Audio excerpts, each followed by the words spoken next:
kelas 12 F4. Di sini saya akan menjelaskan tentang APBN dan APBD. Pengertian APBN dan APBD. Dalam penyelenggaraan negara dan daerah, pemerintah membutuhkan dana yang besar. Sumber dana tersebut diatur dalam undang-undang yang tertuang dalam APBN dan APBD. Anggaran pendapatan dan belanja negara.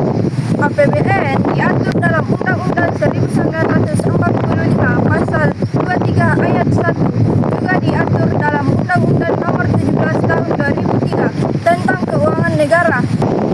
Pasal 23 Ayat 1 Undang-Undang 1945, anggaran pendapatan dan belanja negara merupakan wujud dari pengelolaan keuangan negara yang dilaksanakan secara terbuka dan bertanggung jawab untuk sebesar-besarnya kemakmuran rakyat. Undang-Undang Nomor 17 Tahun 2003 tentang Keuangan Negara Pasal 1 Angka 7, anggaran pendapatan dan belanja negara selanjutnya disebut APBN adalah rencana keuangan tahun pemerintah negara yang disetujui oleh Dewan Perwakilan Rakyat.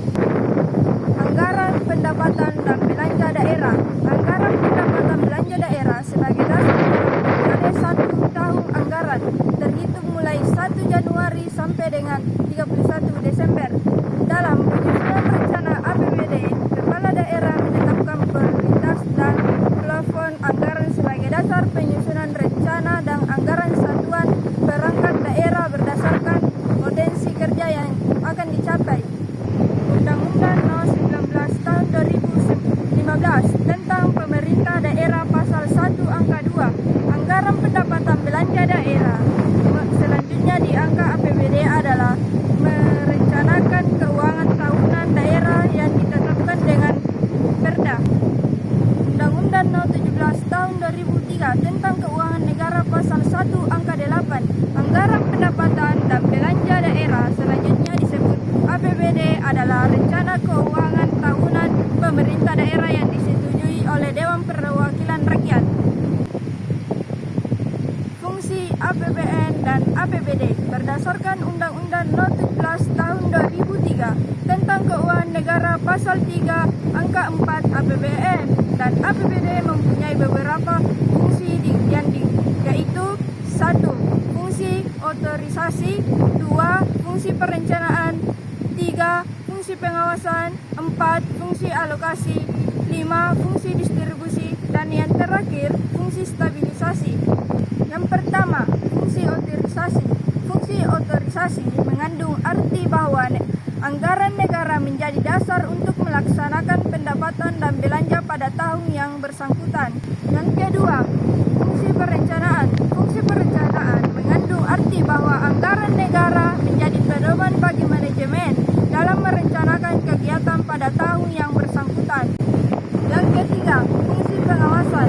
Fungsi pengawasan mengandung arti bahwa negara menjadi pedoman untuk menilai apakah kegiatan penyelenggaraan pemerintah negara sesuai dengan ketentuan yang telah ditetapkan. Yang keempat, fungsi alokasi. Fungsi alokasi mengandung arti bahwa anggaran negara harus diarahkan untuk mengurangi pengangguran dan pemborosan sumber daya, serta meningkatkan efisien dan efektivitas perekonomian. Yang kelima, fungsi distribusi. Fungsi distribusi mengandung arti bahwa kebijakan anggaran negara harus memperhatikan rasa keadilan dan kepatutan. Dan yang terakhir, fungsi stabilisasi. Fungsi stabilisasi mengandung arti bahwa anggaran pemerintah menjadi alat untuk memelihara dan mengupayakan keseimbangan fundamental perekonomian. Sumber penerimaan dan pengeluaran negara.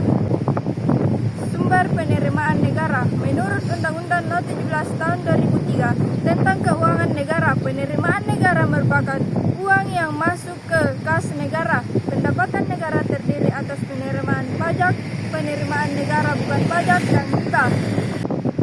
Penerimaan perpajakan. Penerimaan perpajakan yaitu semua penerimaan negara yang berupa pendapatan pajak dalam negara dan pendapatan pajak perdana internasional. Ada 6 jenis pajak yang dipungut oleh pemerintah, yaitu 1. Pajak penghasilan, 2. Pajak pertambahan nilai, yang ketiga pajak penjualan atas barang mewah. Yang keempat, pajak bumi dan bangunan. Yang kelima, bea material. Dan yang terakhir, pajak karbon.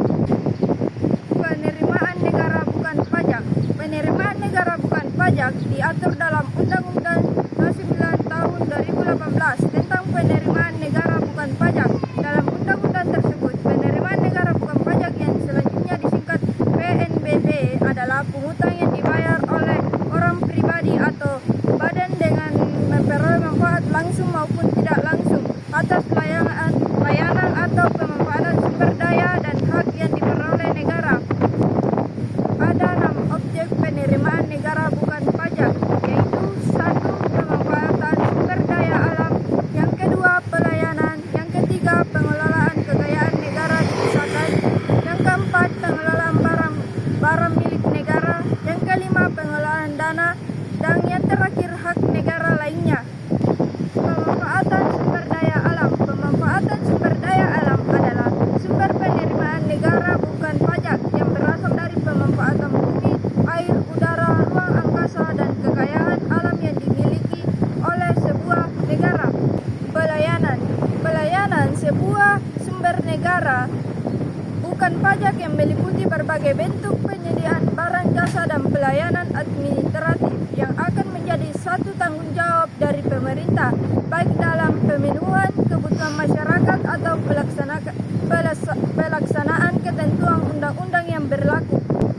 Pengelolaan kekayaan negara dipisahkan. Pengelolaan kekayaan yang dipisahkan merupakan sumber penerimaan negara bukan pajak yang berasal dari APBN dan dijadikan sebagai penyertaan modal negara maupun perolehan lain yang sah.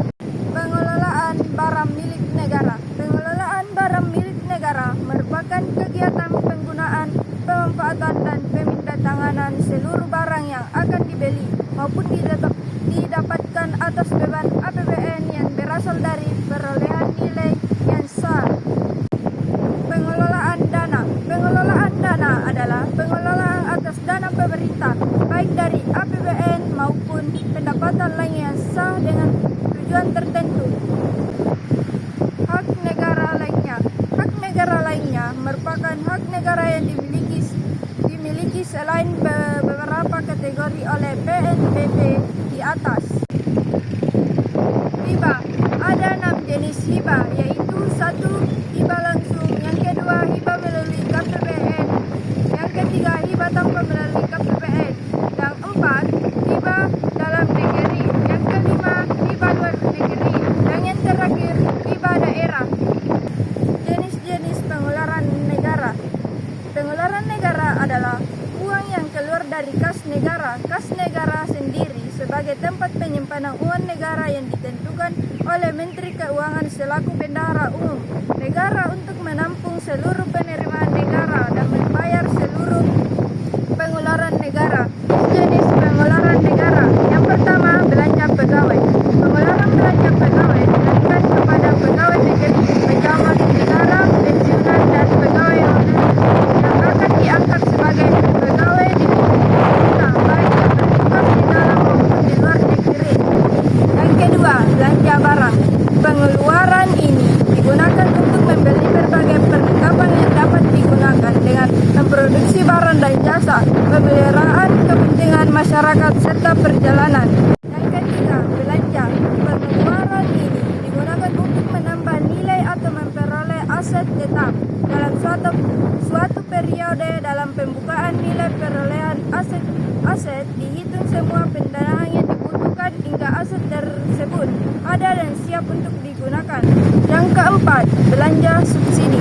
Pengeluaran ini diberikan kepada perusahaan atau lembaga untuk memproduksi, menjual, mengekspor, atau mengimpor barang dan jasa yang memenuhi hajat hidup orang banyak sedemikian rupa sehingga harga jual dapat dijangkau oleh masyarakat. Yang kelima, belanja bunga utang. Pengeluaran ini digunakan untuk membayar kewajiban utang, baik utang dalam negeri maupun utang luar negeri yang dihitung berdasarkan ketentuan dan syarat yang telah ditetapkan.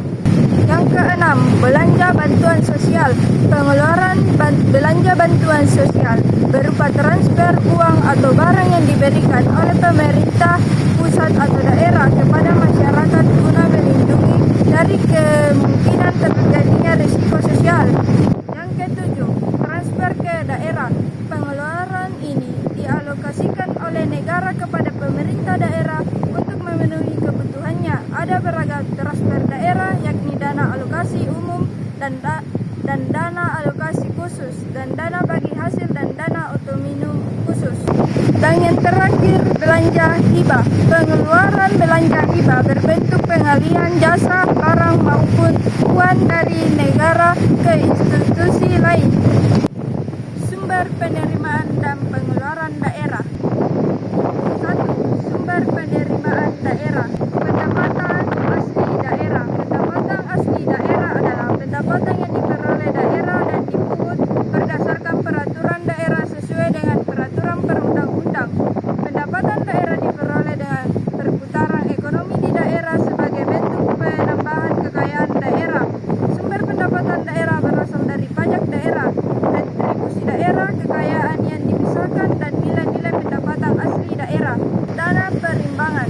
Dana perimbangan merupakan dana yang berasal dari APBN yang diberikan kepada seluruh pemerintah daerah untuk menjalankan program pembangunan di daerah. Contohnya dana perimbangan yaitu dana alokasi umum dan dana alokasi khusus, dan dana dibagi hasil lain. Lain-lain penerimaan yang sah. Lain-lain pendapatan daerah yang sah merupakan seluruh pendapatan daerah selain pendapatan hasil daerah dan dana perimbangan. Hal ini meliputi hibah, dana darurat, dan dana lain. Pendapatan sesuai ketentuan peraturan perundang-undang. Hibah diperoleh dari pihak lain, baik pemerintah maupun swasta, dan dana darurat diperoleh dari pemerintah untuk mengatasi permasalahan daerah yang sedang dihadapi. Jenis-jenis pengeluaran daerah masih terbagi menjadi 6, yaitu 1. Belanja pegawai. Belanja pegawai merupakan pengeluaran yang dilakukan pemerintah daerah untuk memberikan imbalan berupa kompensasi tersebut diberikan kepada pegawai negeri, pejabat negara, pensiunan, dan pegawai honor yang bertugas di dalam maupun di luar negeri. Yang kedua, belanja bunga. Belanja bunga digunakan untuk menganggarkan penyebaran bunga utang yang dihitung atas kewajiban pokok utang berdasarkan perjanjian pinjaman. Yang ketiga, belanja subsidi. Belanja subsidi diberikan kepada BUMN, BUMD, atau badan usaha milik swasta. Jadi ada harga jual produksi atau jasa yang dihasilkan. Yang keempat, belanja hibah. Belanja hibah diberikan kepada pemerintah pusat, pemerintah daerah, BUMD, BUN, atau badan dan lembaga serta organisasi kemasyarakatan yang berbadan hukum Indonesia. Yang kelima, belanja barang dan jasa. Belanja barang dan jasa adalah pengeluaran yang dilakukan pemerintah daerah untuk membeli barang atau jasa habis pakai yang digunakan dalam proses produksi barang atau jasa yang dipasarkan maupun tidak dipasarkan. Dan yang terakhir, belanja bantuan sosial. Belanja bantuan sosial digunakan untuk menganggarkan pemberian bantuan berupa uang, dana, atau barang kepada individu, keluarga, kelompok, dan masyarakat yang sifat tidak terus-menerus dan selektif. Belanja modal. Belanja modal digunakan untuk menganggarkan pengeluaran yang dilakukan dalam rangka pengadaan aset tetap dan aset lainnya. Belanja transfer. Belanja transfer adalah pengeluaran anggaran dari pemerintah daerah kepada pemerintah daerah lainnya, atau pengeluaran anggaran dari pemerintah daerah kepada pemerintah desa. Belanja transfer dibedakan menjadi 2 jenis. Yang ke-1, belanja bagi hasil. Belanja bagi hasil adalah pengeluaran yang digunakan untuk menganggarkan dana bagi hasil yang bersumber dari pendapatan daerah provinsi kepada daerah kabupaten atau kota, pendapatan daerah kabupaten atau kota kepada pemerintah desa. Yang kedua, belanja bantuan keuangan. Belanja bantuan keuangan adalah pengeluaran yang digunakan untuk menganggarkan bantuan keuangan yang bersifat umum dan atau khusus dari pemerintah daerah provinsi kepada pemerintah daerah kabupaten atau kota, pemerintah desa. dan pemerintah daerah lainnya. Belanja tidak terduga adalah pengeluaran anggaran pemerintah daerah untuk keperluan darurat.